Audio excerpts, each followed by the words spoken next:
Good morning, students of class 10. You're welcome back to the e-classes now. We are doing economics and we are doing money and credit. So, in our previous class, we have studied about two different credit situations. One of them we have already learned, and today we'll continue more. In our previous class, we have learned about formal sector of credit.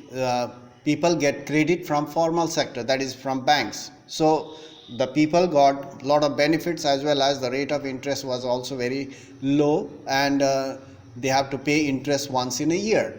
But today we'll talk about the informal sector.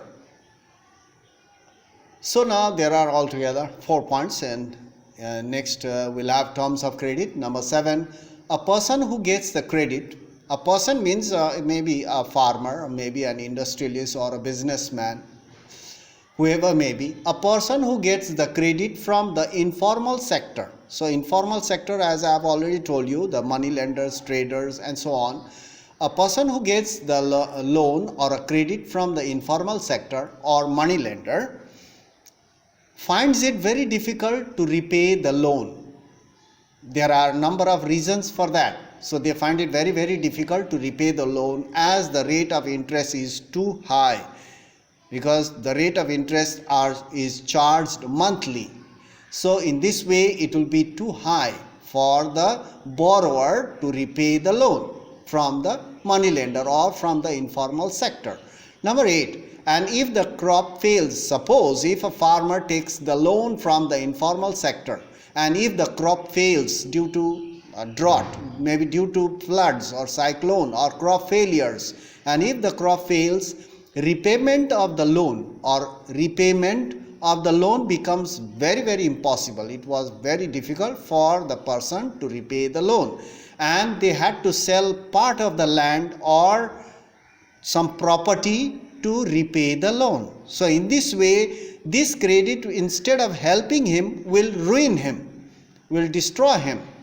So this is commonly known as a debt trap. So this type of situation is also known as debt trap. So credit in this case pushes the borrower into a situation. Instead of helping him to earn more money or earn profit, this type of situation will push the borrower into a situation from which recovery is very, very painful, because he had to sell his property, he had to sell a part of his land in order to repay the loan to the informal sector or money lender.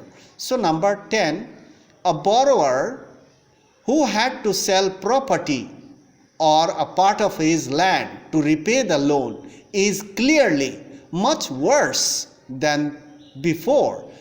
So after selling the property, his land will become smaller, or he will lose the property.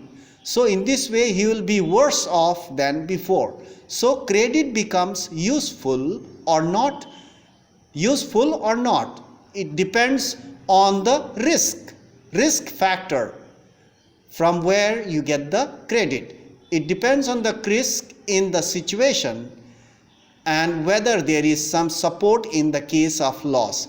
If a person has some savings, he can pay the credit through his savings. But if most of the people, they are poor, they do not have savings, so naturally they take the loan from the informal sector, and consequently they will fall into debt traps. And if they do not have any kind of support, naturally they will be ruined, and they will be in a miserable condition. So naturally it will, instead of helping him, it will put him further deep into the debt trap. So in this way, this informal sector is not suitable. Actually, it is not advisable for the people to take credit from this informal sector. But still, people go for it, because there are number of cases, number of situations, why we will learn in our next class.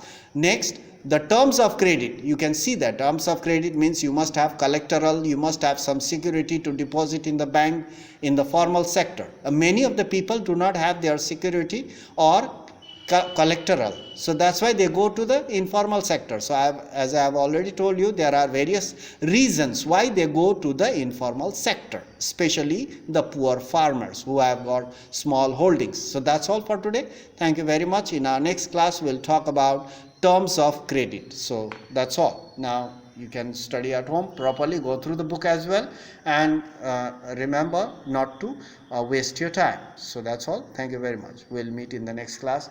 Let's get ready for history.